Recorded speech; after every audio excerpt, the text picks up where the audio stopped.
거룩하신 아버지 하나님, 종들이 주님 앞에 내놓은 기도의 제목을 들으시고 응답하여 주옵소서. 예수님의 귀하신 이름으로 기도합니다. 아멘.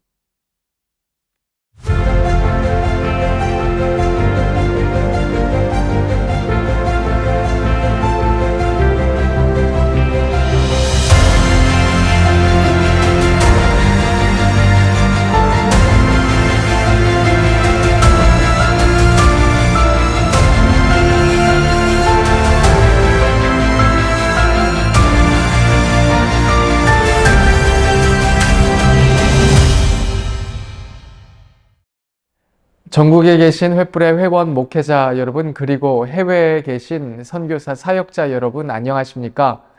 리셋의 시간, 흥이 있는 교회와 목회라는 주제로 만나는 세 번째 시간입니다. 오늘은 감흥, 내적 감격을 회복하는 세 번째 강의로 목회의 부르심과 감격 있는 목양을 위한 방법들을 함께 나누려 합니다. 이 시간 울산 횃불회의 총무이시고 축복교회의 담임이신 조남건 목사님 나오셔서 우리를 대표하여 기도해 주시겠습니다. 역사의 주관자이신 하나님 아버지, 여호와 이레 가운데 일찍이 여종들의 기도에 작은 불씨가 타올라서 우리 한국교회 목회자를 세우고 섬기기 위하여 1988년 기독교 선교 횃불재단을 세우시고 지금까지 귀한 이타적인 삶으로 섬기게 하심을 감사드립니다. 특별히 팬데믹 가운데서도 귀한 강의들을 중단하지 않고 계속적으로 사명을 감당케 하심을 감사드립니다. 2013년 2학기는 리셋의 시간, 흥이 있는 교회와 목회라는 주제를 가지고 강의가 진행되게 하시고, 이 시간은 감동 있는 목회를 계획하라는 주제 아래 온 세계 교회를 섬기시는 김용택 목사님이 강의를 하오니 성령 하나님께서 붙드시고 영역을 7배나 더하셔서 전하시는 강의에 우리 모든 목회자님들과 또 해외 선교사님들, 또 경청하는 모든 종들의 가슴에 놀라운 도전과 새로운 비전을 가지는 시간이 되게 하여 주시옵소서. 아직도 상황과 여건이 좋지 않지만 본부에서 준비한 오프라인과 온라인 강의가 잘 진행되게 하시고 모든 상황이 속히 해결되어지게 하여 주시옵소서.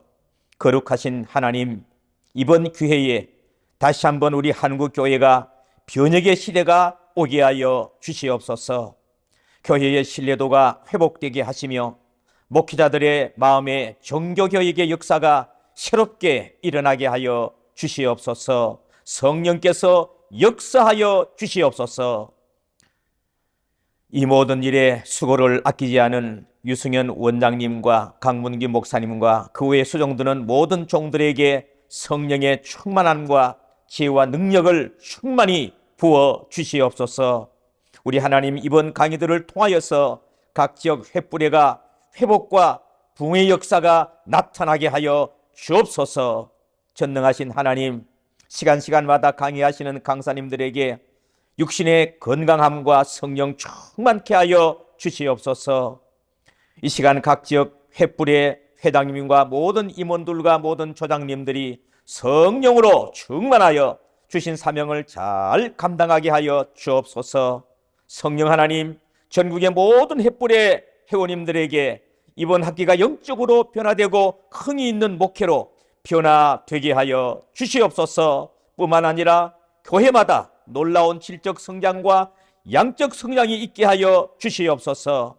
성령 하나님, 저희들의 목회가 행복한 목회로 새롭게 거듭나게 하여 주시옵소서.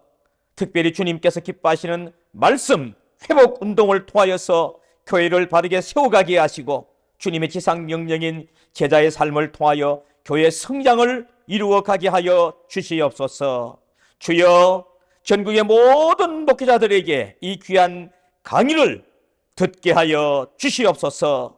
성령님이여, 간절히 원하옵기는 어려운 시대에 한국 교회들을 세우고 교회를 건강하게 하며 해외 선교사님들을 섬기며 이 시대의 영적 리더들을 세우는데 최선을 다하는 기독교 선교 횃불 재단에 인권, 물권, 영권을 허락해 주셔서 하나님 앞에 더욱더 큰 일들을 감당하게 하여 주시옵소서.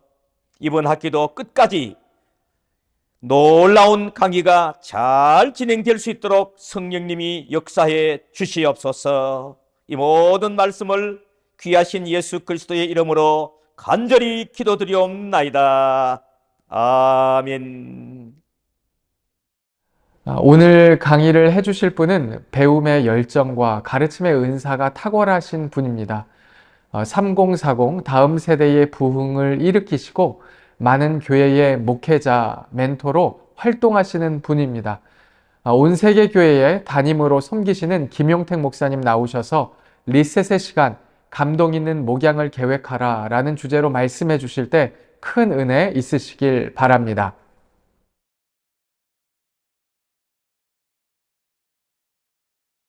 전국에 계신 횃불의 목회자 여러분, 그리고 해외에서 선교하시는 우리 사역자 여러분, 주님의 놀라운 축복이 여러분들과 섬기는 교회, 사역지 위에 넘칠 수 있기를 주님의 이름으로 축복합니다. 저는 온 세계 교회를 섬기고 있는 김용택 목사입니다. 영상을 통해서 여러분을 만나게 돼서 너무 감사합니다. 이 시대에 함께 한 방향으로 가고 있는 저와 여러분, 이 시간 여러분들을 통하여 또 저를 통하여 자그마한 도움과 불시간이면 좋겠다, 이런 마음을 갖고 여러분들을 만나 뵙게 됐습니다. 우리 한국 교회는 역사 이래 놀라운 부흥을 경험한 교회입니다. 1945년도 해방을 맞이할 때에 35만 명의 성도가 있지 않았나, 이렇게 추정을 합니다. 10년 후가 됐을 때에 60만 명 정도 됐다, 이렇게 얘기하죠. 이와 같은 성장을 통하여 90년대, 2000년대에 이르러서는 1000만 명에 육박하는 엄청난 부흥을 가져왔다, 이렇게 말을 하죠. 역사상 기독교 사회에 이만한 부흥을 경험한 것은 한국밖에 없다, 이런 말을 하게 되죠. 이것은 우리에게 엄청난 체험이었고 감사였다, 이런 생각을 가져보게 됩니다.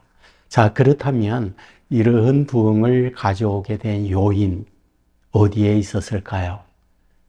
뭐니 해도 하나님의 은혜입니다. 하나님께서 한반도를 향한 놀라운 사랑이 이런 열매를 거두게 했다, 이런 생각을 가지게 됩니다. 하지만 사회적 요인도 있었다, 이런 생각을 갖게 됩니다. 사회적 요인이라 하면 한국이 유교와 함께 가난에 시달리는 어려움을 겪었습니다. 이때의 성경적 복음이라고 하는 것은 어려움을 타개하는 원동력, 더욱이 잘 살아보세 라고 하는 것은 어렵고 힘든 우리 국민들에게 희망이었다 생각이 되어집니다. 바로 우리 교회가 이런 이들에게 희망과 용기를 주었고, 이런 희망과 용기 앞에서 상당히 많은 사람들이 교회로 몰려들어서 교회의 부흥을 가져왔다, 이런 생각을 갖게 됩니다. 물론 이 성장 이면에는 어두운 면도 있었다. 그 어두운 면이라 하는 것은 윤리적 부분이 아니었나, 이런 생각을 가져보게 됩니다. 그리하여 교회의 부정적 시각이 매스컴을 통하여 국민들에게 각인이 되어지면서 교회에 좋지 아니하는 영향력이 많이 퍼져갔다, 이런 생각을 가져보게 됩니다. 더더욱이 팬데믹이라고 하는 이런 것은 한국 사회의 모두에게 어려움이었고, 더욱이 교회에서는 여러 가지 힘든 시기를 보내야만 하는 악영향이 아니었나, 이런 생각을 갖게 됩니다. 특별히 이 팬데믹을 통하여 한국 교회가 6만 5천여 교회 중에서 1만여 교회가 문을 닫았다. 이런 이야기를 하게 됩니다. 더욱이 최근에 목회 아카데미 데이터에서 발표한 바에 의하면 10년 이후에 한국 교회는 어떻게 될까? 이런 전망을 내놓는 걸 보면 10% 이하로 추락하게 된다. 어두운 전망을 하고 있는 것을 봅니다. 바로 우리가 현재 목회하고 있는 현실은 그리 밝은 미래는 아니다. 이렇게 생각이 됩니다. 그렇다면 이러한 어두운 현실 앞에서 어떻게 해야 될까? 물론 주저앉을 수는 없죠. 그렇다고 방관할 수도 없고요. 그렇다면 희망의 미래를 갖고 오늘의 어려움들을 타개해야 할 때 어떻게 하면 이런 현실을 타개해 갈 수 있을까? 이런 생각을 해보아야 합니다. 저는 젊은 나이에 담임 목사가 됐습니다. 실력이 없죠. 경험도 없죠. 그렇다고 미래에 어떤 뚜렷한 비전을 갖고 있는 것도 아니었습니다. 그렇기 때문에 굉장히 많은 목사님들을 찾아다니면서 개인 교수도 하고 세미나에 참석도 하고 열심히 책을 읽으면서 공부하고자 하는 노력을 기울였던 기억이 있습니다. 그런 가운데에 굉장히 중요한 사실을 발견하게 됐습니다. 그것은 훌륭한 목회 사역을 하고 있는 분들이 어떤 그 목회 성공을 위한 수단, 툴을 갖고 목회 성공을 했나 라고 살펴보면 그런 것은 아니구나 라고 하는 것을 알게 됐습니다. 그렇다면 무엇이 그런 목회적 성공을 가져왔을까 살펴보면 사람이었구나 하는 걸 알게 됐습니다. 대표적인 예를 든다면 저는 이동훈 목사님을 존경을 합니다. 제가 이분을 처음으로 알게 된 것은 아주 오래전에 유관순 기념관에서 가정사역 세미나라는 걸 했습니다. 물론 저는 그곳에 가지 않았습니다만은 매스컴을 통하여 굉장히 많은 분들이 그 세미나에 참여했다. 이런 뉴스를 접하게 됐습니다. 이분이 누구일까? 그때 관심을 갖고 보면 서울 한 침례교회 담임 목사였다라고 하는 걸 알게 됐습니다.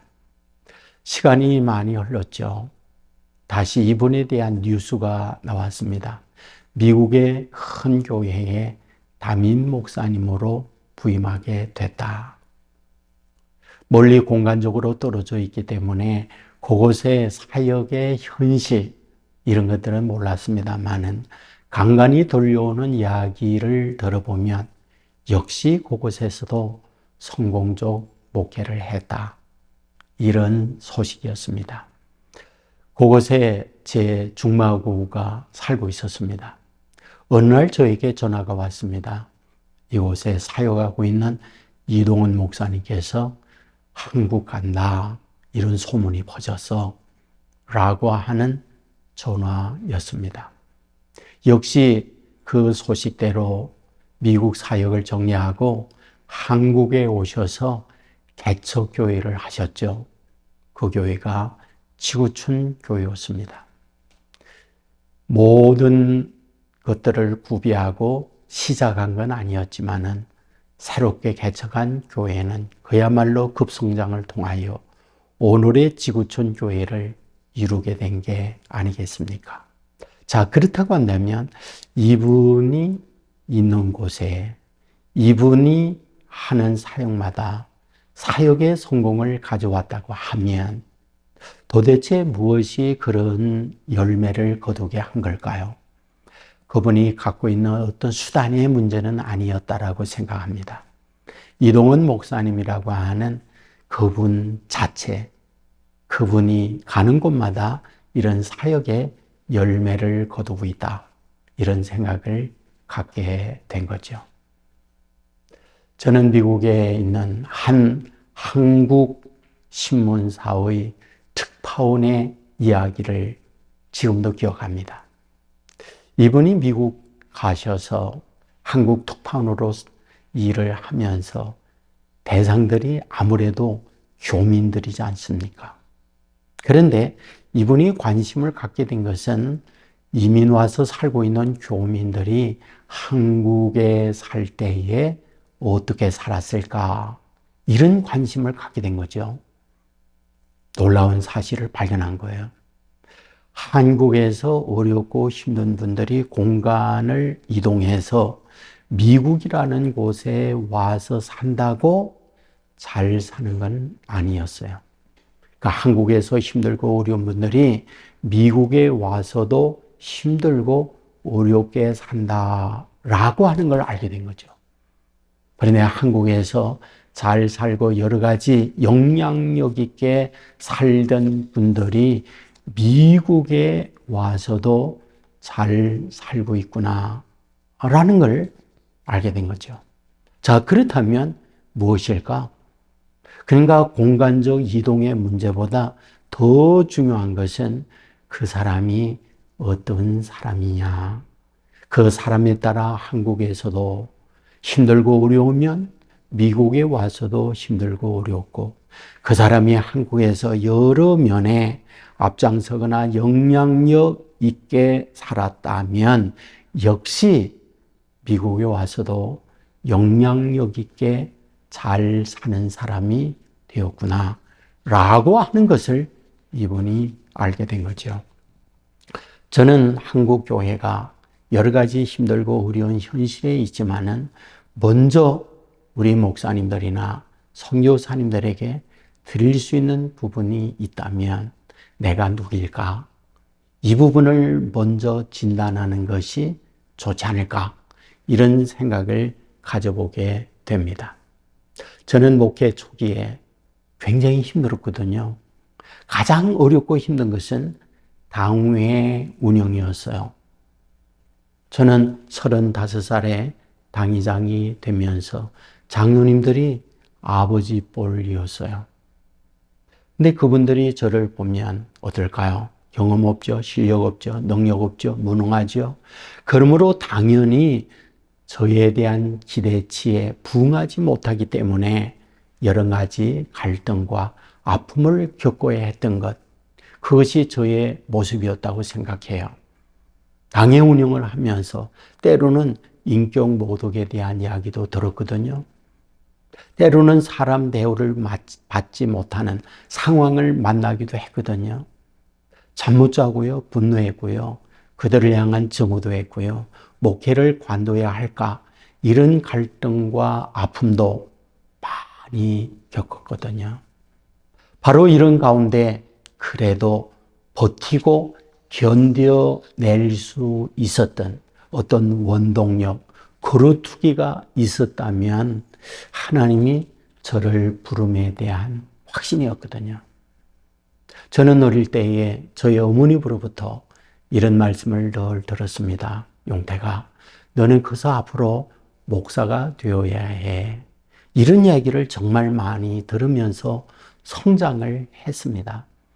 청년이 돼서 저의 앞으로의 진로적 문제를 갖고 두 가지 고민을 하게 됐습니다. 첫째, 어릴 때부터 제가 믿고 따라왔던 하나님이 정말 살아계시냐라고 하는 문제예요. 그 하나님께서 우주 만물을 창조하고 창조된 모든 것을 하나님이 다스린다. 제가 태어남과 제가 살아감과 이후의 모든 것들이 하나님의 손에 달려 있다라고 하는 이 확신에 대한 문제예요. 두 번째로는 과연 하나님께서 나를 목사로 불러주셨느냐, 어머니께서 목사가 되라 라고 하는 그것 때문에 목회를 해야겠는가, 이런 고민을 했는가, 아니면 하나님께서 저를 목사로 불러주었는가, 이 소명에 대한 문제가 젊은 나이에 가장 큰 고민이었어요. 저는 처음으로 경기도 화성에 있는 칠보산 기도원에 가서 금식하기로 마음을 먹었습니다. 금식을 하면서 하루, 이틀, 사흘 지나가는데 하나님께서 저에게 너 목사를 불러주었다, 이런 사인은 없었습니다. 그동안에 저에게 계속 다가오는 건 배고픔, 그것밖에 없었어요. 처음으로 금식하는 것이었기 때문이죠. 그런데 제가 어릴 때에 들었던 가락은 있었습니다. 나무 뿌리를 뽑으면서 부러지져야 한다는 이야기였죠. 그때는 통행금지가 있었기 때문에 나흘째 되는 날, 저녁 집회가 끝나고 난 이후 산에 올라가서 나무 뿌리를 붙잡고 기도했던 기억이 있어요. 통행금지 사이렌 소리가 들렸습니다. 그리고 난 이후에 계속적으로 부르짖고 간구를 하고 있을 때에 저는 성경에 있는 그대로 모세야 모세야 사울아 사울아, 그런 에코가 있는 하늘의 엄청난 음성으로, 천둥 치는 음성으로 저를 부르실 줄 알았거든요. 그런데 결코 그런 것은 저에게 없었습니다. 그런데 저 멀리 아주 희미한 그리고 분명한 목소리로 저에게 들려오고 있었어요.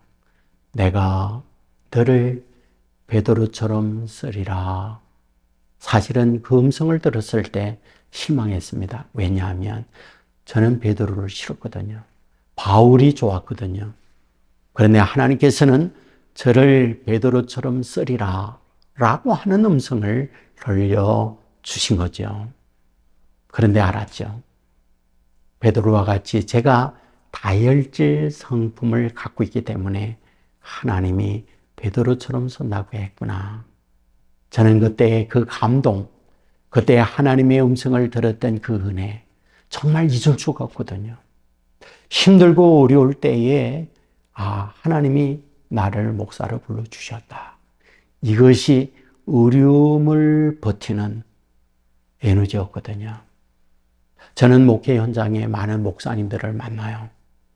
또 저에게 상담 오는 목사님들도 많이 만나고요. 목회를 계속해야 할 건가? 이런 고민 앞에서 괴로워하는 분들 정말 많이 만나거든요. 저는 그분들에게 늘상 제 간증 이야기를 하면서 하나님의 부르심에 대한 확신을 놓지 마세요. 이 말씀을 꼭 드리거든요. 저는 성경을 읽으면서 바울이 서신서에서 늘 자기 아이덴티티에 대한 과정, 이런 부분을 꼭 얘기해요. 나는 그리스도의 종이다. 나는 하나님의 부름을 받은 사역자다. 이 말을 빼놓지 않고 말씀하고 있는 걸 보게 되지 않습니까? 저는 오늘 이 부분이 저와 여러분에게 동일한 주의 메시지다. 저는 이 확신을 꼭 가져요. 여러분, 예수님께서 공생애를 시작하시면서 하늘이 열리면서 성령이 임하잖아요.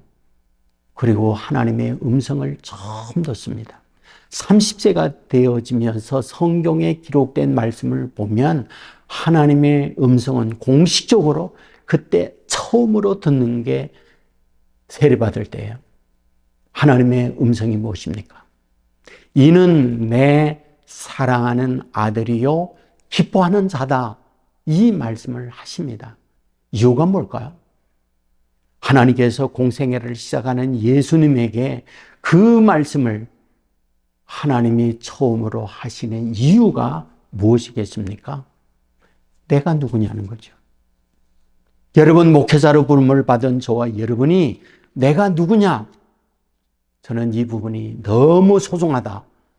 꼭 이 부분을 여러분에게 드리고 싶습니다.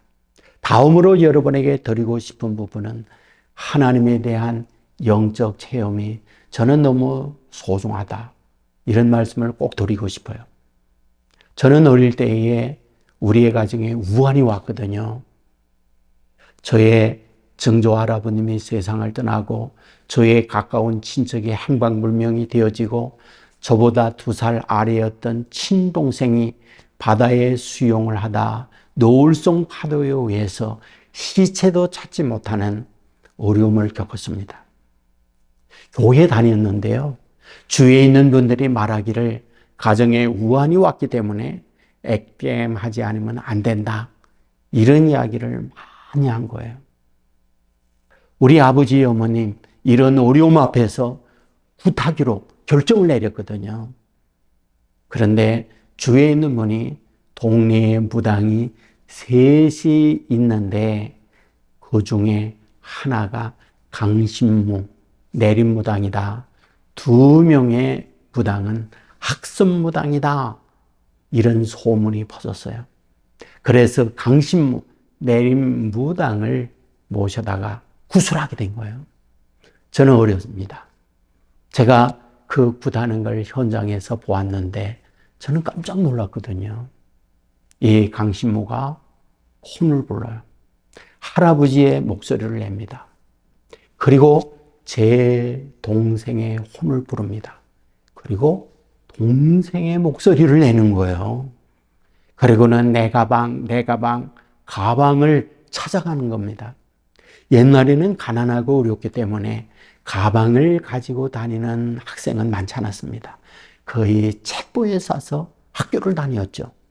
그런데 이웃집에 초등학교 1학년 다니던 아이 가방을 메고 다녔는데 2학년 때가 되면 그 가방을 쓸 수 없으니까 저희 동생에게 그 가방을 준 거죠.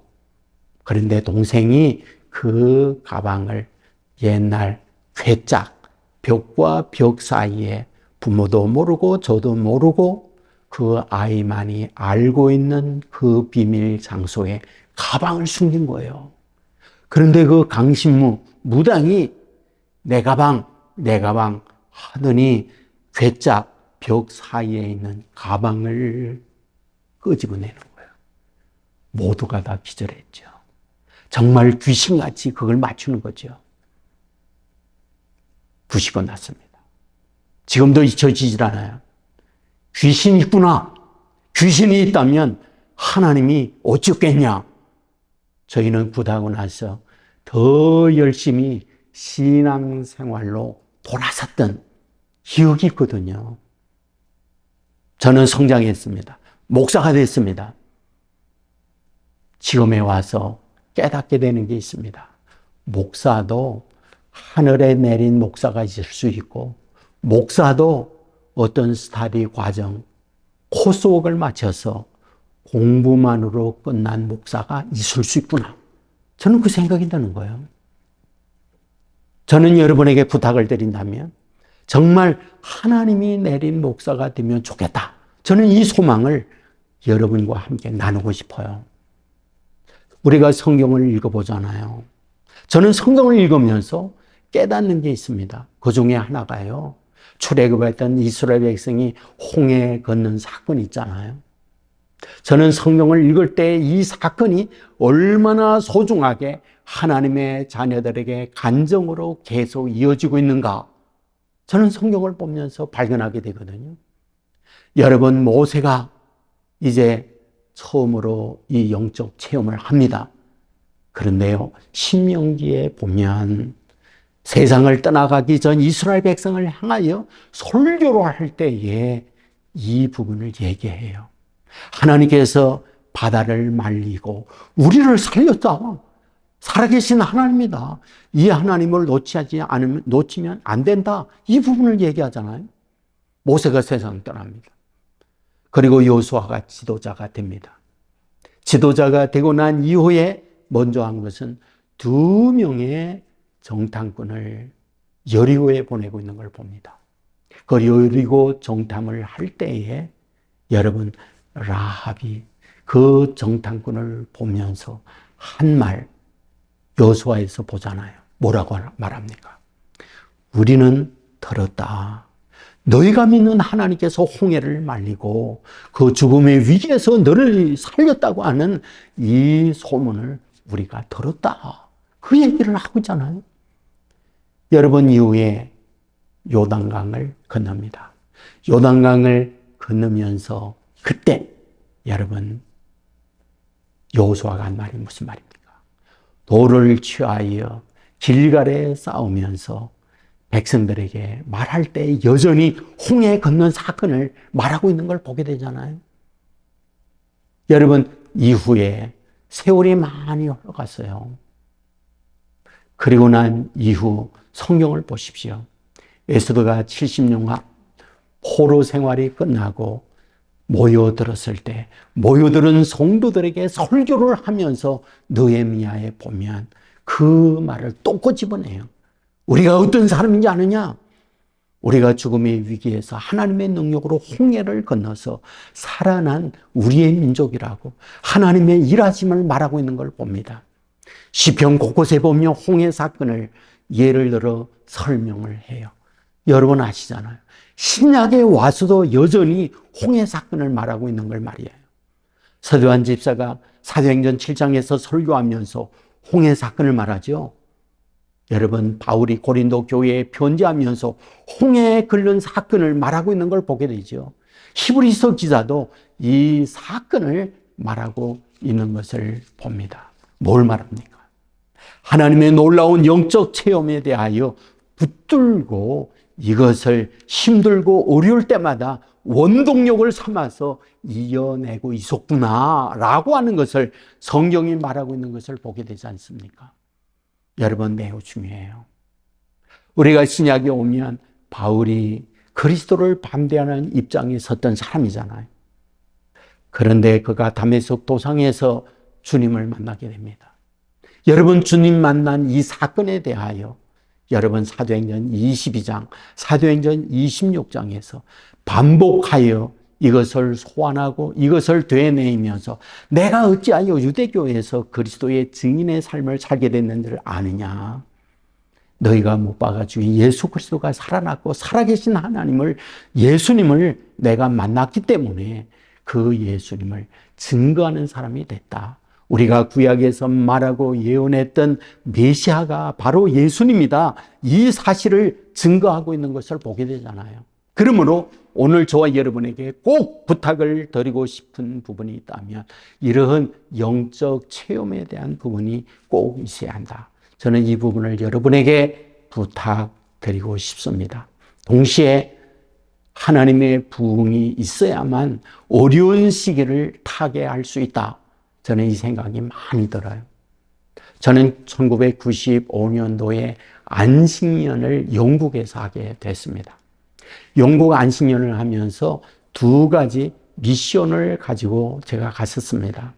첫째로는 부흥했던 유럽 교회가 어찌하여 쇠퇴했을까? 두 번째로는 종교가 다 함께 쇠퇴해 간다고 하는데 왜 이슬람만은 계속해서 부흥되고 있는 것일까?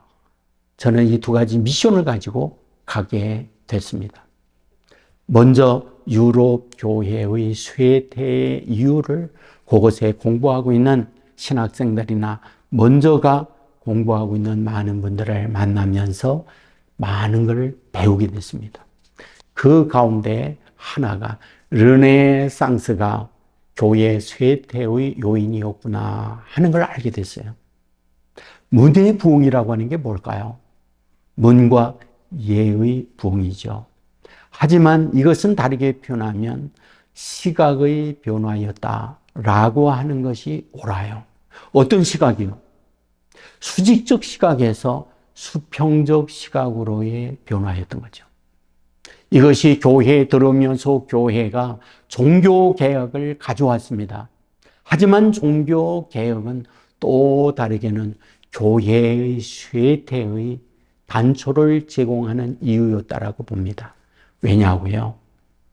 종교개혁과 함께 성서 연구가 활발하게 이루어집니다. 성서 연구의 활발한 것은 어떤 데까지 발전하게 되느냐? 성경의 신화화를 주장하게 되는 거죠.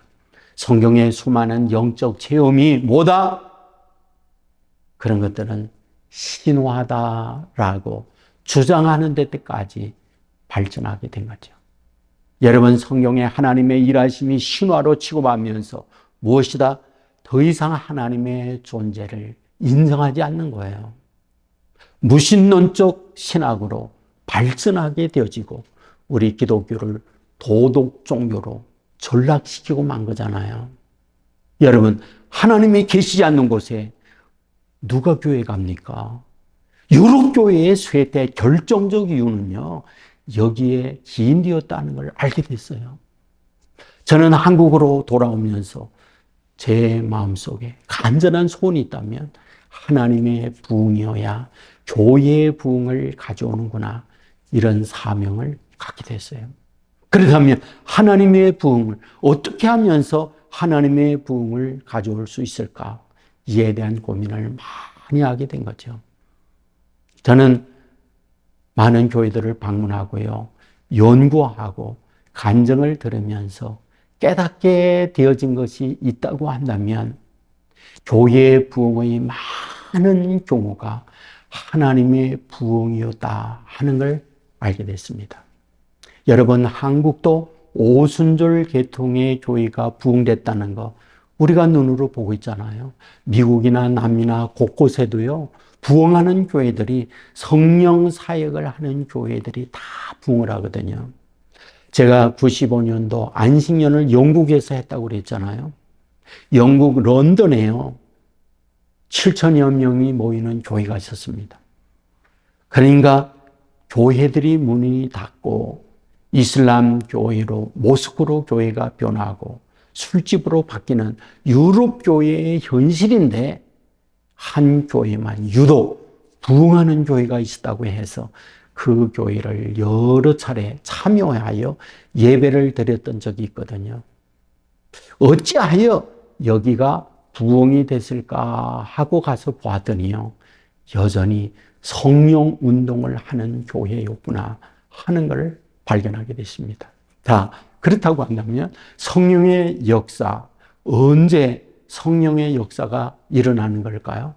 사실 성령은 어떤 통로를 통해서 일한다 하는 걸 발견하게 됩니다.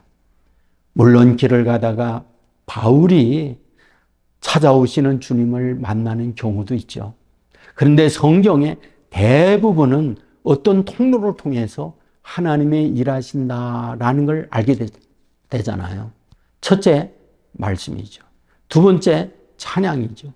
세 번째, 기도죠. 사실상 말씀이 외쳐지게 될 때에 에스라의 말씀 선포를 통하여 하나님의 영이 임했던 걸 구약은 말하고 있잖아요. 그리고 바울과 실라가 감옥에 갇혀 있을 때 찬양하게 될 때 성령이 임했던 것, 우리가 말씀을 통해서 보게 되잖아요. 그런데 많은 경우가 기도를 통해서 일하시는구나 하는 걸 알게 됩니다. 갈멜산에서 엘리야가 기도할 때에 하늘에서 불이 내려왔죠. 예수님의 제자들이 마가의 다락방에 모여서 무려 열흘 동안 기도에 전념하게 되어질 때에 성령이 임했다는 걸 알고 있잖아요. 에베소 교회에 바울이 가서 너희가 성령이 있음을 아느냐? 그럴 때 그들은 말합니다. 우리는 성령이 있음을 듣지도 못했다. 그런데 바울이 그들을 위하여 안수 기도할 때 성령이 임했다는 걸 말씀하고 있잖아요. 여러분, 우리나라의 평양의 대각성 운동 언제입니까? 기도 운동이었죠. 저 역시 성령의 역사를 늘 경험할 때 보면 기도를 통해서 하나님이 일하시는구나 하는 것을 발견하게 됩니다. 여러분에게 도전을 드린다고 한다면 이 어렵고 이 힘든 시기에 정말 기도 운동을 했으면 좋겠다. 그리하여 하나님의 부흥이 일어나면 좋겠다. 그런 사모함이 있어요. 우리는 사사기 2장에서 정말 다음 세대, 하나님을 알지 못하는 세대에 우상을 섬기고 하나님의 신앙이 추락했다고 하는 걸 너무나 잘 알고 있잖아요. 여러분, 영적 체험을 했던 그들이 사라지고 다음 세대 하나님을 알지 못하는 그들에게 정말 타락과 죄악이 관영했다는 걸 사사기에서 말씀하고 있는 걸 보게 되지 않습니까? 그런 의미에서 저는 간절히 소원하는 것이 있다면 하나님의 부흥이 있으면 좋겠다, 이런 생각을 꼭 드리고 싶습니다. 우리 교회에서 이민 간 분들이 많이 있어요. 제가 시애틀에 갈 일이 있어서 시애틀에 이민 간 교인들을 여러 가정을 신방했던 적이 있습니다.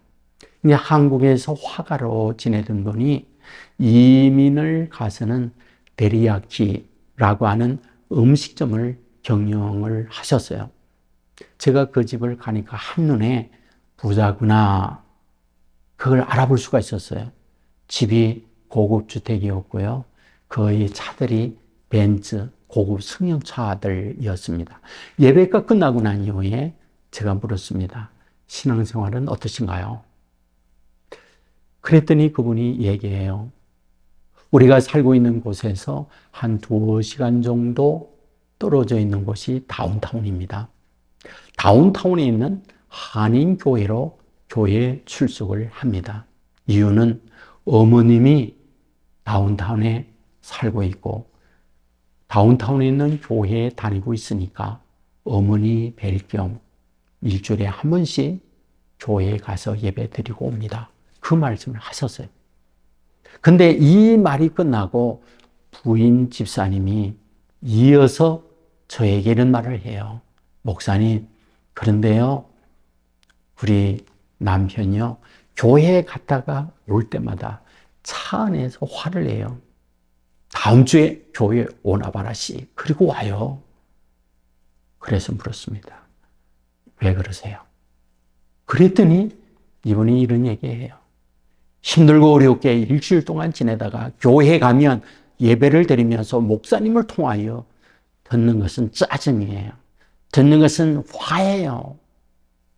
그리하여 위로와 소망과 희망을 얻기 위하여 교회에 왔다가는 되돌아가면서 이와 같이 짜증을 부리고 있습니다. 그 얘기를 하고 있는 거예요. 저는 그 말을 들으면서 우리 교인들도 그럴 수 있겠다. 참 많은 회개를 했습니다. 제 앞에 그런 말은 하지 않지만 돌아가면서 우리 성도들에게도 이런 마음을 갖고 짜증을 부리면서 가는 사람들이 얼마든지 있을 수 있겠구나. 저는 그 생각을 많이 했어요. 그렇다고 한다면 우리 성도들이 와서 정말 감사하다, 위로가 있다, 희망을 얻는다, 용기를 얻는다, 이런 교회를 만들기 위하여 어떻게 해야 할 것이냐. 정말 많은 처절한 과정이 저에게 있었습니다. 사랑하는 여러분, 저는 여러분이 섬기고 있는 교회들 이룰 수만 있다고 그러면 어렵고 힘든 현실이라 할지라도 다시 일어날 수 있지 않을까. 저는 그 생각 참 많이 하거든요. 저는 여러분에게 부탁합니다. 우리는 2마리의 토끼 잡는 이야기를 많이 하잖아요. 집토끼와 산토끼요. 여러분, 전도하면서 산토끼를 잡으려고 하다가 집토끼를 놓치는 경우 너무 많이 있다. 저는 그 생각을 해요. 저는 무엇보다 으뜸이 되어지는 것은 이 집토끼로 하여금 자존감, 감사, 기쁨이 있는 성도들이 되게 해야 된다. 이 생각을 정말 많이 하거든요. 기존에 있는 성도들이 교회 출석을 하면서 예배를 드리면서 신앙생활을 하면서 감사, 기쁨, 희망을 여기에서 얻는다면 나아가서 주위에 어렵고 힘든 이들을 데려오지 않겠나요? 만일 그 반대가 된다고 한다면 열심히 노력하고 열심히 전도한다 할지라도 열매에 대한 희망 어떻게 보장할 수 있겠습니까? 그러므로 저는 여러분에게 부탁해요. 이미 있는 성도들에 대하여 정말 내 일생일대의 최고의 축복은 이 교회의 선택과 우리 목사님을 만나 신앙생활 하는 것이다. 저는 그런 간정이 성도들에게 있게 해야 된다 생각을 합니다. 저는 개인적으로 우리 교회에 신앙생활 하다가 교회를 떠나는 분들이 있죠. 축복합니다. 더 좋은 신앙, 더 좋은 환경, 더 좋은 목회자를 만나 신앙생활 잘하기를 기도해요. 그러나 속은 쓰리죠. 상처 입죠. 그러면서 되뇌는 게 있습니다. 하나님, 저로 하여금, 정말 이 남아있는 성도들로 하여금 우리 목사님 만나 신앙생활하는 것이 내 일생 일대의 최고의 축복이다. 저들로 저런 고백, 간증을 할 수 있도록 도와주십시오. 그리고 하나님 간절히 소원합니다. 그런 목사가 되도록 저를 만들어 주십시오. 이것이 동병상련으로 여러분에게도 이런 마음이 들 수 있는 목회가 되면 얼마나 좋을까, 이런 소망을 합니다. 간절히 소원해요. 희망을 얻고 다시 일어날 수 있기를 주님의 이름으로 축복합니다. 감사합니다. 쉬시는 동안에는 디아스포라 대회 영상이 나옵니다. 이어서 2부 강의가 시작됩니다.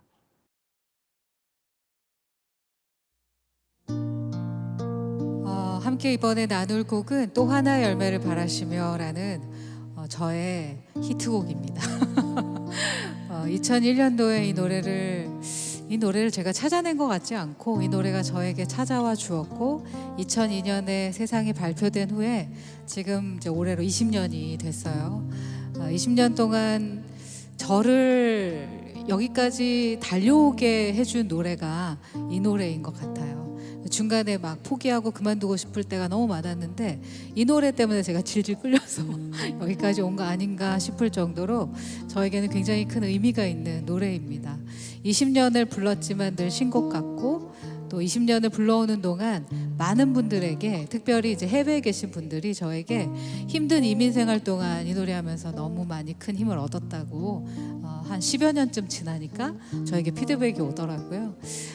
지금 모국을 떠나서 고단한 이민 생활을 하고 계시는, 그리고 선교지에 가 계시는 모든 분들에게 여러분들을 왜 그 땅에 심으셨는지 분명히 있을 거라고, 이유가 있을 거라고 저는 믿습니다. 당장에 내 손에 잡히는 열매가 없을지라도 우리 세대, 다음 세대, 그 다음 세대에 분명히 하나님의 열매가 있을 거라 믿으며, 지금은 조금 고단하시겠지만 힘을 내셨으면 좋겠습니다. 그 마음으로 우리 같이 이 찬양 여러분께 불러드리고 싶습니다.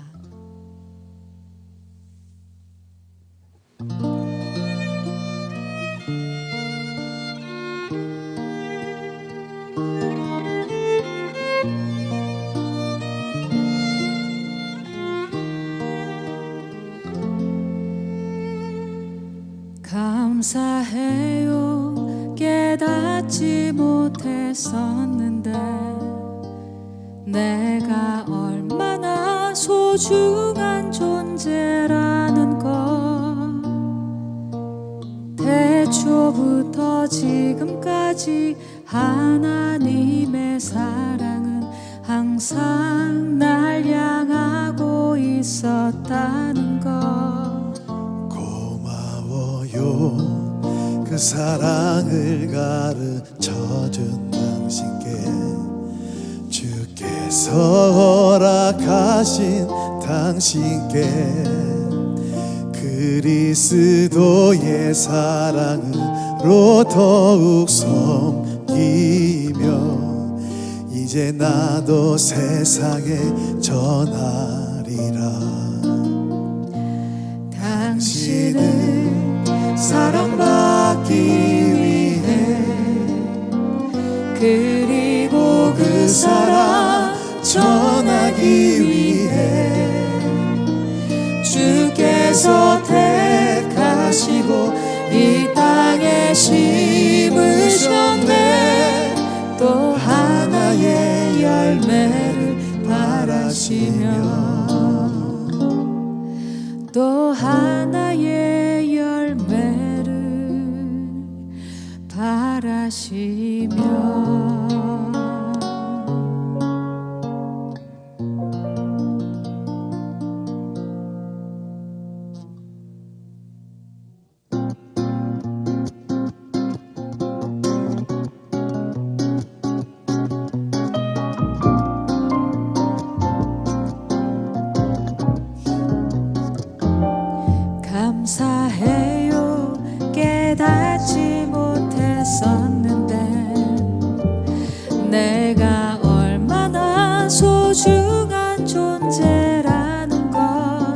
같이 태초부터 지금까지 하나님의 사랑은 항상 날 향하고 있었다는 것 고마워요.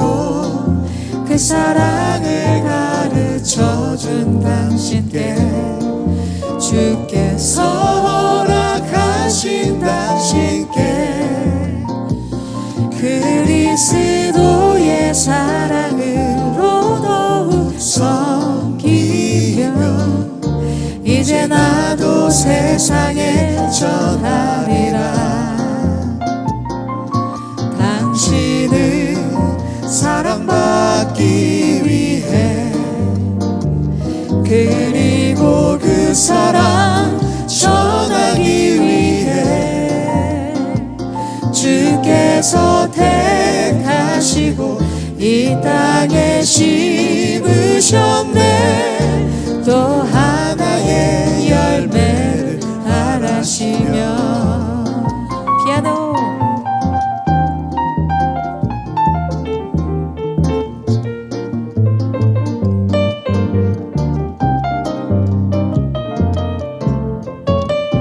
당신의 사랑받기 위해 당신은 사랑받기 위해 그리고 그 사랑 전하기 위해 주께서 택하시고 이 땅에 심으셨네.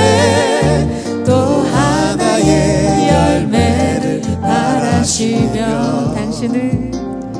당신은 사랑받기 위해 그리고 그 사랑 전하기 위해 주께서 택하시고 이 땅에 심으셨네.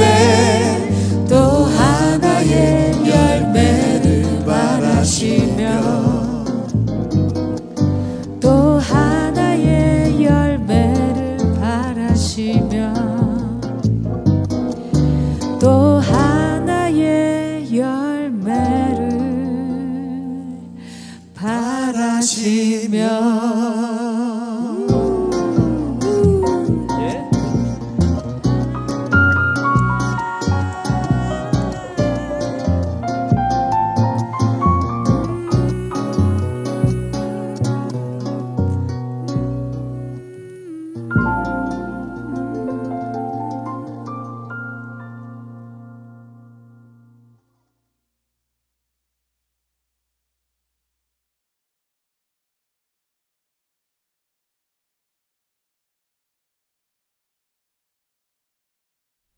이부 강의 시작하겠습니다. 1부에서 하나님의 부흥, 이것이 교회의 부흥을 가져오는 가장 중요한 요인 중에 하나다 라고 하는 부분을 말씀을 드렸습니다. 제 교회의 사역 이런 부분을 2부에서는 실제적으로 소개할까 이런 생각을 갖고 있습니다. 저희 어머님이 굉장히 제가 어릴 때에 두통으로 많이 시달렸습니다. 그래서 제 기억 속에 누워있는 시간이 어머님에게 굉장히 많았다 생각이 되어집니다. 어느 해 여름방학 때 섬기던 교회 목사님께서 삼각산 기도원에 간다 이런 광고를 내셨습니다. 당신은 힘들고 어려웠기 때문에 기도원에 가려고 하면 쌀이나 김치, 이부자리 이런 것들을 준비해 가지고 가곤 했습니다. 어머니께서 이런 것들을 준비하여 목사님을 따라 삼각산에 가서 기도를 하고 오셨습니다. 그런데 어머님이 갈 때와 올 때가 완전히 달랐습니다. 마치 BC와 AD가 구분이 되듯 그렇게 달랐었습니다. 그리고 어머니께서 오셔서 간증을 하셨습니다. 어느 날 낮 집회가 끝나고 난 이후 산에 올라가서 기도를 하고 있다가 날씨가 너무 더우니까 계곡에 폐인 곳, 물이 고여 있는 곳에 가서 옷 입은 채로 들어갔다는 거죠. 그런데 위에서 소리를 질러요. 피다! 피! 깜짝 놀랐어요. 어머니가 살펴보니까 그 고인 머리 피범벅이 된 거죠. 허겁지겁 나왔습니다. 보았더니 어머님도 모르는 사이에 하혈을 하신 거예요. 그런데 그 하혈이 있고 난 이후 평생 동안 고생하며 괴로워했던 두통이 온데간데 없이 사라진 거예요. 어머님은 오셔서 건강하셨어요. 하혈도 하지 않았어요. 그리고 어머님이 말씀합니다. 하나님 앞에 사모하고 의지했더니 하나님이 하혈을 통해서 나의 병을 고쳐주었다. 이 말씀을 하셨어요. 저는 교회 사역에 있어서 이 부분을 정말 소중하게 생각하거든요. 하나님의 부흥이 있는데 글자의 하나님, 성경에 문자적으로 나와 있는 하나님, 남들이 간증하고 말하는 하나님, 그런 하나님이 아니고요. 내 하나님이요. 내가 만난 하나님이요. 내가 체험한 하나님이요. 그런데 그 체험을 위하여 반드시 통로가 있어야 한다. 앞부분에서 말씀을 드린 것처럼 저는 그 통로를 매우 중요하게 여깁니다. 그 통로에 가장 일반 보편적인 것이 기도라고 생각해요. 그리하여 우리 교회에서는 인카운트라고 하는 훈련을 합니다. 인카운트 만남이잖아요. 성도가 성도끼리 한 가족이라고 그러면서 모르는 성도가 더 많아요. 그러므로 그 모르는 성도들이 그룹을 지어서 서로를 알아가는 거죠. 만남이에요. 두 번째 만남은 하나님과의 만남이에요. 앞에서 말씀을 드렸던 것처럼 남들이 말하는 간증의 하나님 중요하죠. 성경에 기록된 문자의 하나님 소중하죠. 그런데 지금 나와 함께 하시는 하나님, 지금 내 삶에 역사하시는 하나님, 저는 이 하나님에 대한 체험이 꼭 있어야 한다. 그리하여 인카운트를 하면서 인카운트에 성령 수양이라는 걸 갖습니다. 성령 수양에 있어서 굉장히 심도 있게 다루고 있는 부분이 침묵 기도라는 걸 해요. 침묵 기도는 1시간 침묵하게 합니다.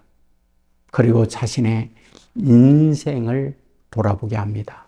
태어나서 지금까지 오면서 내 인생을 힘들게 했던 일들을 기억나게 하는 것.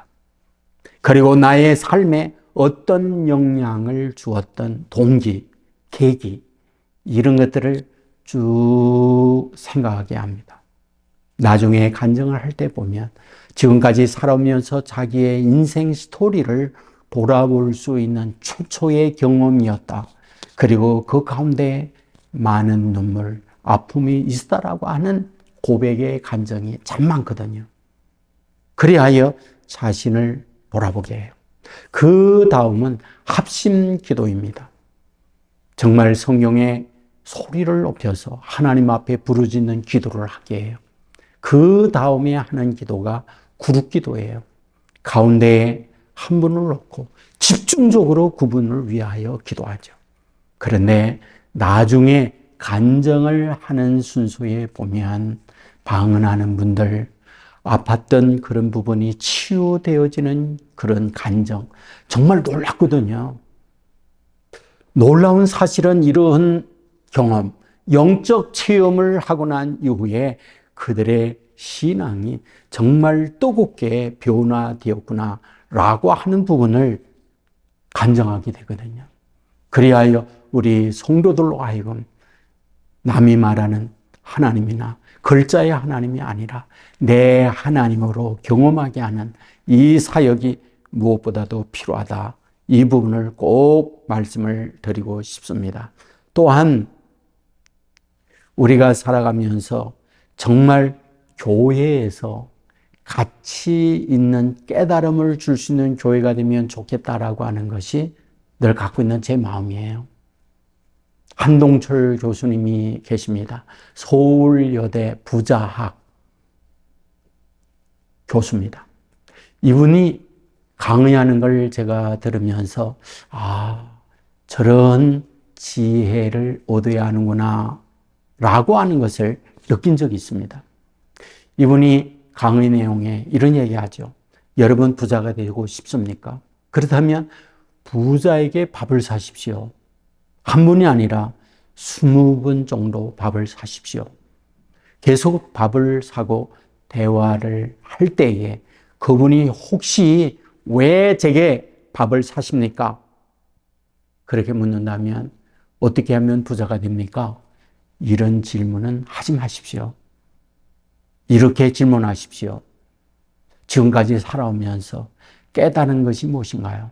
삶의 지혜가 무엇인가요? 이렇게 물으십시오. 그분이 깨달은 것, 그분이 느낀 삶의 지혜, 사실은 그것이 그분으로 하여금 부자 되게 한 이유이기 때문에 그거를 배우십시오. 수단이 아니에요. 어떤 도구를 통하여 부자가 된 게 아닙니다. 그 이야기를 하고 있는 걸 보게 되잖아요. 여러분, 깨달음이 있어야 돼요. 여러분, 지금 시대가요, 지금 종교 절벽의 시대로 떨어진다라고 얘기합니다. 탈종교화 된다라고 얘기를 해요. 그러니까 기독교뿐만이 아니고 천주교, 불교 할 것 없이 탈종교화가 되고 있는 것이 현 사회의 우리 현실이라고 말하고 있지 않습니까? 그렇다면 그들이 정작 교회를 떠날까요? 정말 종교를 정작 떠나는 걸까요? 저는 그렇지 않다고 봐요. 인간의 마음속에는 종교심이 있기 때문에요. 종교심은 사라지지 않습니다. 그렇다고 한다면 그들은 어떤 쪽으로 바뀌고 있는 걸까요?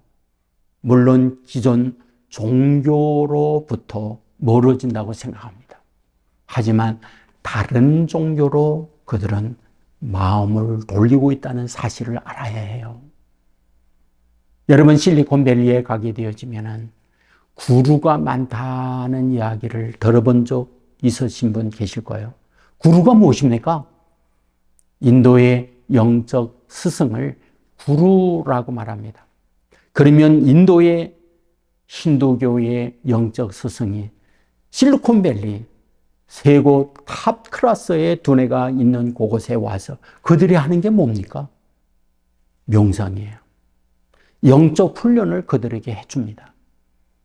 여러분, 어쩌면 지금 세계의 새로운 종교의 트렌드는 명상이라고 생각해요. 여러분, 이 부분을 교회가 좀 아픈 마음으로 받아들여야 되지 않을까, 이 생각을 합니다. 다시 말하면 현재 교회 성도들에게나 일반인들에게 그들이 필요로 하는 니즈에 대한 답을 주지 못하기 때문에 교회를 떠나거나 탈종교화가 일어나고 있는 게 아닐까, 현재적 문제에 대한 진단이 있어야 된다, 이 생각을 해요. 그리하여 제 마음속에 늘 불붙는 마음의 하나는 뭐냐? 지혜와 깨달음이 있는 교회가 되면 좋겠다. 하나님의 말씀을 통하여 깨우침을 주는 교회가 되면 좋겠다. 이런 간절한 소망을 갖고 있거든요. 저희 교회가 하는 것 가운데 인카운트뿐만이 아니라 하트 프레임이라고 하는 걸 하고 있습니다. 이 하트 프레임이라는 것이 무엇이냐 하면 이 마음의 프레임을 바꾸는 훈련입니다. 이에 대한 착안을 갖게 되어진 것은 이제 생각은 결과를 낳는다라고 하는 책 때문이에요. 이 책을 쓴 저자는요, 기아대책본부의 부총재를 지내신 분이거든요. 이분은 미국에서 신학을 하다가 이스라엘에 유학을 갑니다. 그 유학을 가서 공부를 하면서 깨달은 것이 무엇이냐? 한 땅, 한 하늘 아래에서 살아가고 있는데 두 부류의 사람으로 나누어지는구나 라는 걸 알게 됐어요. 두 부류란 무엇입니까? 유대인과 팔레스타인 사람들이었습니다. 이들이 어떻게 하여 서로 다른 삶을 살고 있는 걸까? 유대인들은 경제적으로, 유대인들은 여러 면에 앞선 선진화된 삶을 살아가는데 팔레스타인들은 여전히 힘들고 어렵게 살아가는 거죠. 바로 이분은 여기에 관심을 갖게 된 거예요. 무엇이 그런 결과를 가져오는 걸까? 두뇌적 문제가 아닙니다. 가장 핵심적인 것이 세계관의 문제였습니다. 세계관이란 무엇입니까? 세상을 바라보는 마음의 틀, 이것을 세계관이라고 말하지 않습니까? 저는 교회 성도님들에게 이 훈련이 꼭 필요하구나 라고 해서 이름을 하트 프레임이라는 이름으로 훈련을 하고 있거든요. 성도들에게 강의를 하면서 빼놓지 않고 하는 예가 있어요. 붕어빵입니다. 겨울이 되면 한국에 붕어빵을 만들지 않습니까? 그런데 그 붕어빵을 만들 때 재료가 무엇입니까? 밀가루 반죽이죠. 그리고 팥, 앙금을 넣지 않습니까? 그런데 밀가루 반죽이 아니어도 팥, 앙금을 넣지 않아도 붕어빵이 나와요. 쌀 가루를 넣어도, 그리고 콩가루를 넣어도 붕어빵이 나옵니다. 이유가 무엇입니까? 붕어와 같이 생긴 프레임 때문에 그런 거죠. 그러므로 어떤 것을 넣든지 그 프레임이 붕어 모양이기 때문에 붕어빵이 나오는 거죠. 사람의 마음도 동일하다. 저는 그 생각을 합니다.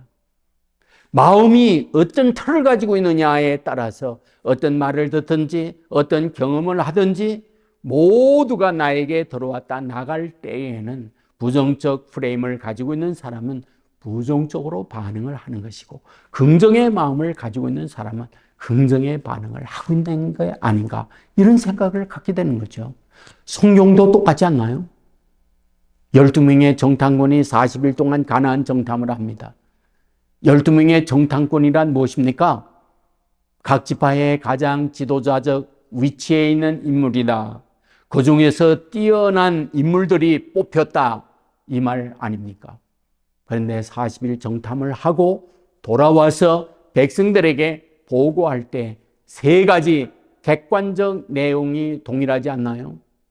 먼저는 포도송이 하나를 두 사람 어깨에 메우고 젖과 꿀이 흐르는 땅이 맞습니다. 그곳에 농산물입니다. 12명 똑같았죠.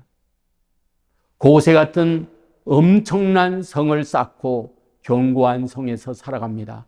12명 똑같죠. 그 안에 살고 있는 사람들을 보니 거인들이 살고 있습니다. 그들 앞에 우리는 메뚜기입니다. 못 갑니다. 맞는 말이죠. 그런데 이 객관적 사실에 대한 해석은 10대 2로 나누어졌다는 걸 우리가 잘 알고 있지 않습니까? 여호수아 갈렙을 제외한 그들은 그곳에 못 갑니다. 왜냐고요? 너무 견고한 성을 짓고 살기 때문이죠. 우리는 그들 앞에 메뚜기 있기 때문에 그렇죠. 상식이죠. 맞는 말입니다. 인간적 합리적 판단에 당연한 그들의 반응이라고 할 수 있죠. 그런데 여호수아 갈렙은 그 땅, 우리 땅이에요. 그들은 우리의 밥입니다. 어찌하여 반대적인 반응을 하고 있습니까? 단 하나죠. 그 마음의 프레임이에요. 10명은 그 마음의 프레임이 인간적 프레임을 갖고 있는 것이고, 여호수아 갈렙은 하나님의 프레임을 갖고 그들을 보니까 그 믿음의 결과가 그들은 밥이라고 말한 거죠. 그 땅은 우리 땅이라고 말하고 있는 거죠. 오늘도 똑같습니다. 저는 그러므로 성도들에게 어찌하든 이런 마음의 프레임을 바르게 갖도록 해야겠다, 이런 고민을 하면서 하트 프레임이라고 하는 걸 훈련을 하고 있습니다.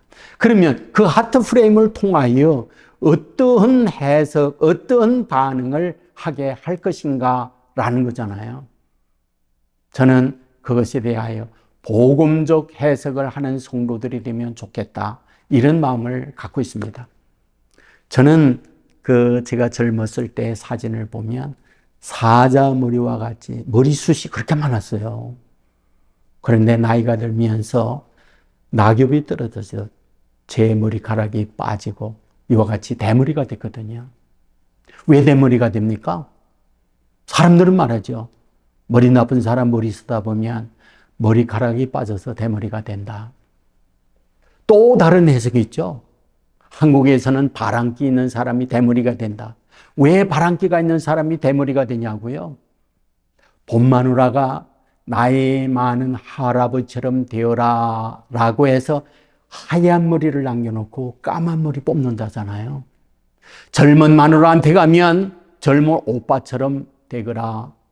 그래서 까만 머리 남겨놓고 하얀 머리 뽑는다잖아요. 그리하여 양쪽에서 머리가 다 뽑혀 대머리가 된다. 한국에 대머리 되는 이유를 이렇게 설명하잖아요. 여러분, 하나님의 입장에서 대머리가 되는 이유가 무엇일까요? 하나님의 사랑을 입은 사람이 대머리가 된다 말하지 않습니까? 왜? 하나님의 강한 손으로 어이구 예쁘구나 쓰다듬어질 때마다 약한 머리카락이 숭숭 빠져서 대머리가 된다. 이런 말이잖아요. 무슨 말입니까? 똑같은 머리 빠진 팩트는 하나인데 해석은 각각 다르구나. 이걸 보여주잖아요. 여러분, 성도들에게 수많은 일들을 만나요. 그럴 때 그 성도들로 하여금 그 문제를 어떻게 해석해 가느냐라고 하는 것, 저는 정말 중요하다고 보거든요. 여러분, 복음으로 성도들이 해석해 나가면서 문제를 만날 때 그 문제를 감사함으로, 그 문제를 만날 때 디딤돌 삼아서 오히려 비상하고, 주위에 있는 사람들이 성도들의 삶이 우리와 격이 다르고 삶의 방식이 다르다라고 한다면 그들 역시 교회로 모이는 역사가 나타나지 않겠습니까? 그러므로 매우 매우 중요한 것은 어찌하면 그들로 하여금 정말 복음으로 인생을 해석하면서 살게 할까, 이런 생각을 저는 많이 합니다. 그런데 문제가 있죠. 복음이 무엇일까요? 우리가 교회의 목회자로서 복음을 수없이 말하고 있지만 정작 복음에 대한 이해, 이것은 많은 경우 오해하거나 다 늦어 기쁜 소식에 머물고 있다. 저는 이런 생각하거든요. 저는 복음의 확장의 이해가 꼭 필요로 하다. 이 부분을 여러분들과 함께 나누고 싶습니다. 복음이라는 유앙겔리온이라는 단어가요, 성경이 사용되기 전 그리스 사람들이 사용되었다라고 하는 것, 복음이라는 유앙겔리온이 존재했다라고 하는 이야기, 우리는 알고 있을 거예요. 그렇다면 언제 사람들이 유앙겔리온 복음이라고 하는 단어를 사용했을까요? 전쟁을 했을 때에 전쟁에서 이었습니다 라고 하는 것은 복음이었어요. 그때 복음이라고 하는 단어를 썼습니다. 지금은 영농이라든지 과학 기술을 통하여 단위 면적에서 많은 양식이라든지 추수를 해낼 수가 있지만은 옛날에는 그저 하늘이 햇볕과 적당한 비를 내려야만 농사를 지을 수가 있었습니다. 그렇기 때문에 먹는 문제는요, 엄청난 생존의 위협이었습니다.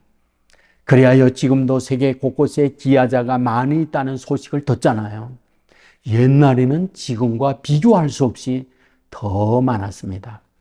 그런데 우리가 먹을 것이 없는 상황에 저 건너 동네에 먹을 것이 있다, 이 말은 엄청난 기쁜 소식이었어요. 그때 이왕겔리온이라고 하는 이 단어를 사용했던 거죠. 또 다른 용법은요, 지금도 마찬가지지만 국가를 통치하는 지도자가 누구냐에 따라서 백성들은요, 살기 좋을 수도 있고 지옥과 같은 삶을 살 수도 있잖아요. 그의 악질적 지도자를 만나면요, 백성은 노예가 됩니다. 힘든 인생을 살아갑니다. 바로 이럴 때에 멋진 지도자, 백성을 위하여 희생하고 백성들이 안녕과 기쁨의 인생을 살도록 만드는 지도자가 나왔다라고 할 때 이것만큼 기쁜 소식이 어디 있습니까? 그때 유앙겔리온이라는 복음이라는 단어를 쓴 거죠. 그런데 이것이 교회로 복음이라는 단어가 들어옵니다. 이 복음을 쓸 때 마가복음 1장 1절에 보면 예수 그리스도의 복음의 시작이다 라고 말씀을 하고 있습니다. 그러면 예수 그리스도가 와서 기쁜 소식을 전한다면 예수님은 어떤 복음을 전하고 있는 걸까요? 그것은 무엇보다도 죄의 멸망에서 예수님이 죄의 형벌을 받으시고 나를 대신하여 십자가에 못 박혀 돌아감으로 그분을 믿으면 내가 죄가 어떠하든 용서받고 구원받고 천국 가는 사람이 된다라는 것이 최고의 으뜸인 기쁜 소식이죠. 이것을 성경은 유앙겔리온이라는 단어를 씁니다. 하지만 이것만으로는 부족해요. 무엇이 비속할까? 여러분 복음서에 보면 이제 예수님께서 부자가 천국에 들어가는 것은 낙타가 바늘귀로 들어가는 만큼 어렵다 이 말을 해요. 그때 이 말을 들었던 제자들이 놀라 그러면 누가 천국에 갑니까? 라고 묻게 되죠. 이 질문을 받았던 예수님께서 귀한 말씀을 합니다. 사람으로 할 수 없지만 하나님은 하신다. 무슨 말입니까? 인간의 한계가 있어요. 그런데 주님을 믿고 신앙 안에 살 때에 인간이 할 수 없는 한계를 하나님이 해 주신다. 이 말은 상상할 수 없는 기쁨의 소식, 유앙겔리온이다. 이 말이죠. 동시에 우리가 로마서 7장에 보면 바울이 간증하는 것을 보게 되잖아요. 내용이 무엇입니까? 나는 선을 행하고 싶지만 도리어 악을 행합니다. 오라 이 공고한 자리에서 누가 나를 건져내랴 탄식하고 있는 걸 봅니다. 그런데 로마서 8장 3절에 보면 내가 육신이 약하여 하지 못하는 것을 하나님이 대신해 주시느니라 이런 말씀이 있습니다. 로마서 8장이 무엇입니까? 성령론이죠. 내가 못하는 것을 성령 하나님께서 대신해 주신다 라고 하는 것이 기쁜 소식이란 말이에요. 말씀을 정리합니다. 무슨 말입니까? 사람이 못하는 것, 내가 못하는 걸 하나님이 해 주신다라는 것이 성경에서 말하고 있는 복음 유앙겔리온이다라는 말이죠. 다시 말합니다. 우리가 살아가면서 크고 작은 일들을 만나게 되어질 때에 그 문제들을 해석해내는 내용을 복음이라고 하는 단어를 통해서 해석해내야 된다. 바로 우리 교회에서 하트프레임을 통하여 훈련하고 있는 내용이 바로 이런 거거든요. 그래야 꾸준하게 어떤 문제를 만나든지 사물을 보든지 성경을 보든지 해석할 때에 복음으로 해석하는 훈련을 계속합니다. 저는 복음서를 읽으면서 예수님께서 말씀을 하실 때 가만히 보세요. 예수님이 말씀하는 자료 3가지를 가지고 써요. 첫째, 성경이죠. 구약의 여러 가지 말씀들을 사용하여 예수님이 말씀해요. 두 번째, 예수님이 사용하는 자료, 그것은 자연이에요. 해라든지 바람이라든지 또는 여러 가지 일어나고 있는 자연 환경, 자연 조건, 이런 현상들을 가지고 예수님이 그걸 말씀해요. 세 번째로는 사건이에요. 실로암 망대가 무너졌다든지 빌라도가 사람들을 죽였다든지 이런 것들을 통해서 말씀을 해요. 그런데 그 말씀을 할 때에 이런 보편적 말씀과 함께 꼭 하는 것이 무엇이냐? 영적인 걸로 그걸 바꿔요. 영적인 걸로 그걸 번역을 해요. 영적인 부분으로 그걸 해석해내요. 여러분, 앞부분에서 제가 이 대물이라고 하는 것이 팩트, 사실은 하나이지만 어떤 관점에서 해석하느냐, 해석 따라 달라진다는 말씀을 드렸잖아요. 그러니까 어떤 자연 현상이라든지 또는 성경의 말씀이라든지 어떤 사건이나 사고라든지 예수님께서 이 세 가지를 가지고 말씀을 하는 것처럼 우리에게 일어나고 있는 이런 모든 것들을 어떤 시각에서 해석을 해야 하느냐 매우 중요하거든요. 인간은 세 가지 안에 벗어나지 않아요. 첫째 시간입니다. 두 번째 공간입니다. 세 번째 어떤 일들이에요. 시공간 안에서 말씀을 듣든지 누구를 만나든지 또는 영화를 보든지 시장에 가든지 누구나 다 세 가지 안에 있어요. 그런데 마지막 네 번째가 그 인생을 결정짓습니다. 그 마지막 네 번째가 무엇입니까? 시간과 공간과 그 안에서 일어나는 일들 중에 그거를 네 번째 어떻게 해석해 내느냐라는 거예요. 저는 여러분에게 꼭 부탁을 드린다면 복음적 시각에서 해석해내는 사람이 되면 좋겠다. 저는 이 부분을 꼭 말씀을 드리고 싶어요. 여러분들 이 부분을 정말 고민을 좀 많이 하세요. 그리고 우리 교회에서 매우 중요하게 여기고 있는 부분이 지역을 옥토화하는 작업을 해야겠다 하는 비전을 늘 갖고 있습니다. 제가 안식년을 하면서 두 가지 미션을 가지고 갔다라는 말씀을 드렸잖아요. 하나는 유럽 교회의 쇠퇴 요인이 무엇이냐? 그것은 르네상스가 교회의 쇠퇴의 이유 중에 하나다. 르네상스는 문예 부흥인데 문예 부흥은 시각의 전환이었다. 종적 시각에서 수평적 시각으로의 변화였다. 이것이 교회에 들어오면서 이 성령의 신비적 수직적 이 요소들을 제거하고 신화화하면서 하나님을 제거했더니 교회의 몰락을 가져왔다는 말씀 드렸죠. 제가 두 번째 가지고 있던 미션이 이슬람 교회의 부흥이었거든요. 어찌하여 탈종교화가 일어나고 있는데 이슬람은 계속해서 부흥하잖아요. 학자들이 몇 년도에 가서는 기독교를 앞서는 것이 세계 주류 이슬람교가 된다. 이런 통계를 나오고 있는 거 아실 거예요. 그러면 어떻게 그들이 이런 결과를 낳고 있는 걸까요? 제가 그곳에 가서 보고 놀란 것이요. 우리가 극렬한 이슬람교의 극단, 이슬람주의에 대한 소식을 많이 듣고 있지만 실제 그들의 삶을 보잖아요. 신비주의 운동이 굉장히 많아요. 이슬람교예요. 두 번째입니다. 그들은 형제애라는 걸 통하여 엄청나게 그들의 공동체를 돕는 일을 그렇게 합니다. 이슬람 공동체에 들어오면 그 이슬람 교인이 된 그들을 완전히 방패가 되고요. 그들을 울타리 안에서 모든 면을 다 도와줘요. 직업 주지요. 그들에게 모든 경제적 문제 후원해 주지요. 그리하여 안정된 인생을 살도록 책임져 줘요. 그러므로 주위에 있는 분들이 이슬람교에 대한 우호적 생각을 갖는 거예요.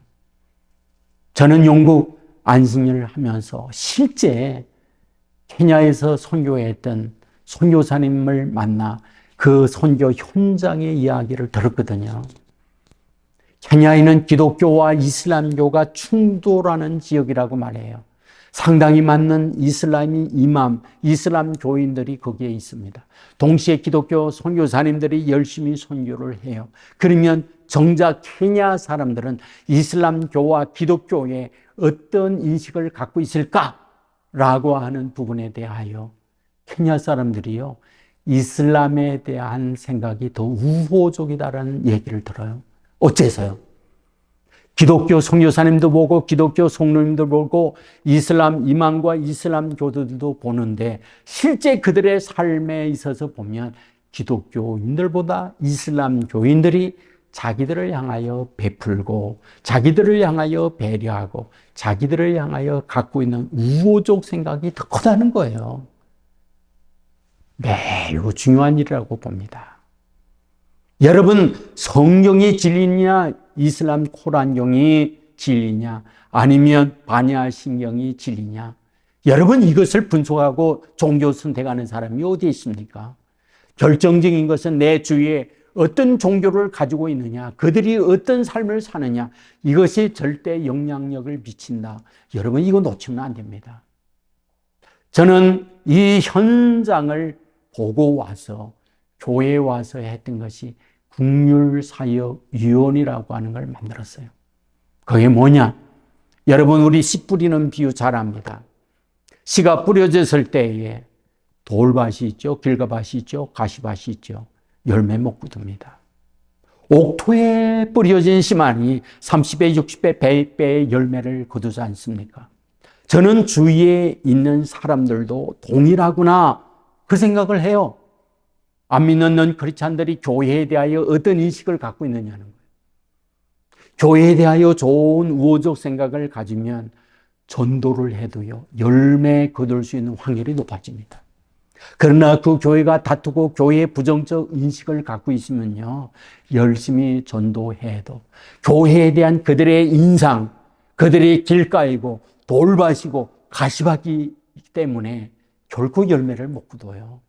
그리하여 주변을 옥토화하는 작업을 해야겠다. 그리하여 그 옥토화하는 작업을 어떻게 하느냐? 씨 뿌리기 위하여 주변을 갈아엎거나 여러 가지 좋은 흙을 덮는 일을 해야겠다. 이런 마음을 갖게 된 거예요. 우선적으로 저희 교회 주변은 눈이 오면요, 쌓일 때 우리 모두가 나가서 교회 주변 큰 길까지 쓰는 일, 깨끗하게 하는 일을 열심히 합니다. 지금도요, 우리 일주일에 한두 번씩 주위에 요 사이에 나이 많은 분들이 국가에서 주는 일을 하면서 청소하는 분들도 있지만요, 우리 교회도 앞장서서 열심히 청소하고, 우리는 공원이 같이 있어요. 그래서 공원 관리하는 일을 우리가 맡아서 그 일도 합니다. 그리하여 교회에 대한 좋은 인식을 심어줘야 한다. 이런 생각을 정말 하거든요. 그리고 행정기관과 연결이 되어져서 최하위 계층에 있는 분들에게 많은 것들을 베풀려고 해요. 특별히 노인들 오래전서부터 야쿠르트 사역을 하고 있는데, 이게 뭐냐 하면 어른들에게 야쿠르트 회사와 결연해서 무상으로 야쿠르트 배달하는 일을 합니다. 그러면 야쿠르트가 쌓이잖아요. 그러면 그 노인의 유고가 생겼다는 것을 말하는 거죠. 그러면 배달하는 분이 동사무소 연결해가지고 그 가정을 방문하여 돕는 일을 우리가 지금 계속 하고 있거든요. 또 동시에 교회가 하고 있는 일은 해피박스라고 하는 일을 해요. 우리가 한 1000여 개 연말이 되어지면 거의 도매가로 10만 원 정도의 생활용품, 그것들을 포장을 합니다. 그리고 교인들에게 추천을 받기도 하고 행정기관에 추천을 받기도 하고 주변에 오류분들을 추천을 받아서 실제 우리 교인들이 그것을 가지고 배달을 합니다. 그리고 전달을 하면서 그 가정을 위하여 기도해 주는 일을 합니다. 그리고 구청과 연결이 되어져서 구청에서 청년 실업자라든지 이들을 일자리 제공해 줄 때에 예산이 없어서 손이 미치지 못할 때 우리 교회가 수천만 원씩 제공을 해서 그분들로 하여금 다시 자립하거나 일어날 수 있도록 돕는 일을 꾸준하게 하고 있습니다. 바로 이런 과정을 통하여 주변을 옥토화해야겠다, 이런 마음을 갖고 있습니다. 저는 마지막 여러분에게 드리고 싶다면, 교회가 성경의 가르침이 있는데 현재 성도들이 갖고 있는 문제를 말씀을 통한 해답을 주는 교회가 되면 좋겠다. 저는 이런 꿈을 늘 갖고 있습니다. 다시 말하면 문제를 안고 왔는데 교회에 와서 통상적 뻔한 대답을 듣고 가면 매력을 잃게 된다고 생각해요. 한 주간 가정 문제, 직장 문제 또는 미래에 대한 여러 가지 비전 문제 수많은 고민을 하다가 예배를 듣고 말씀을 들으면서 그 문제를 성경으로 해답을 얻는 곳이 된다면 그 얼마나 그들이 위로가 되고 힘이 될까? 이 생각을 많이 하거든요. 저는 꼭 교회가 이런 해답을 줄 수 있는 공동체가 되면 좋겠다. 이런 생각을 가져보게 됩니다. 저는 마지막 한 이야기를 드리면서 마무리하고 싶습니다. 한 스승이 있어요. 제자와 함께 여행을 떠나게 되죠. 밤이 어두워졌습니다. 산길입니다. 캄캄한 곳, 거처할 곳을 찾을 수가 없었습니다. 그런데 저 멀리 깜박거리는 불빛이 있습니다. 그곳까지 찾아가 주인장님 계십니까? 허름한 남루한 옷을 입은 주인이 나옵니다. 말했죠. 길 가는 나그네입니다. 하룻밤 지낼 수 있을까요? 따뜻하게 주인은 둘을 맞이합니다. 가서 보니 집안 행색이 어렵습니다. 그런데 이 주인은 두 나그네에게 우유와 치즈를 내놓습니다. 그것을 먹으면서 스승이 묻습니다. 이 산골에서 어떻게 사십니까? 주인은 말했습니다. 우리 집의 유일한 자산은 암소 한 마리입니다. 그 암소를 가지고 젖을 짜지요. 젖을 먹고 남으면 그것을 치즈로 만들어요. 그리고 또 남으면 그것을 아래 동네에 가서 쌀, 곡물과 바꿉니다.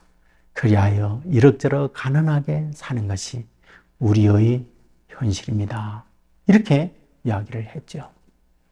저녁을 먹고 두 나그네는 잠을 잡니다. 날이 밝았죠.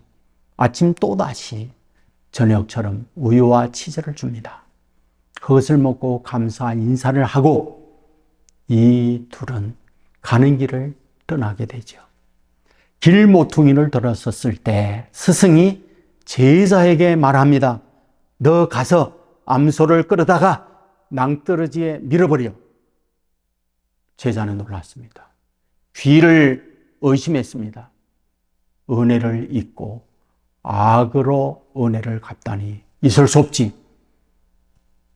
하지만 녹이 된 말로 스승이 말합니다. 뭐 하는 거야? 당장 가서 암소를 밀어버려. 하는 수 없이 스승의 말대로 암소를 밀어버렸습니다. 그는 두고두고 후회스러웠고 무거운 짐으로 살아갔습니다. 스승은 세상을 떠나고 세월이 지난 어느 날 이 제자는 그 길을 또 가게 됐죠. 그 집이 어떻게 됐을까? 궁금하게 생각하여 그 집을 찾아갔을 때 가는 길 좌우에 예쁜 꽃이 피어있고 아름답게 길이 가꿔져 있습니다. 옛날 오두막집은 사라졌고 멋진 저택으로 지어져 있습니다. 밖에서 두드렸습니다. 주인장님 계십니까? 명품의 옷을 입은 주인장이 나옵니다. 어쩐 일인가요? 여기에 전에 있던 집, 전에 살던 사람은 어디로 가셨나요? 그때 주인장은 말하죠. 어디 가긴요? 여전히 우리가 살고 있죠. 그리고는 이 제자를 방 안으로 안내를 한 거죠. 그리고는 자기가 지금까지 살아왔던 이야기를 주인장이 이야기합니다. 우리 집의 유일한 자산은 암소였습니다. 그런데 어느 날 낭떠러지에 떨어져서 암소가 죽었습니다. 생존이 막막했지요. 어떻게 살아야 할까? 우리는 약초를 구하다가 심었습니다. 돈이 될 만한 다른 일을 하기 시작했습니다. 그런데 이게 웬일입니까? 장사가 잘 됐어요. 수입이 짭짤했어요.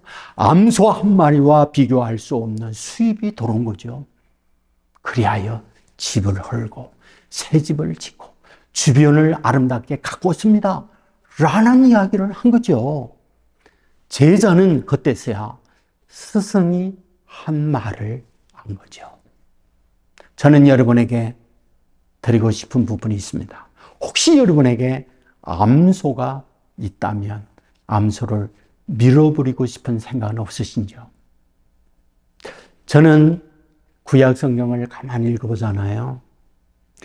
롯이 소돔성에 살다가 하나님께서 불 가운데 그 가정을 구원시키잖아요.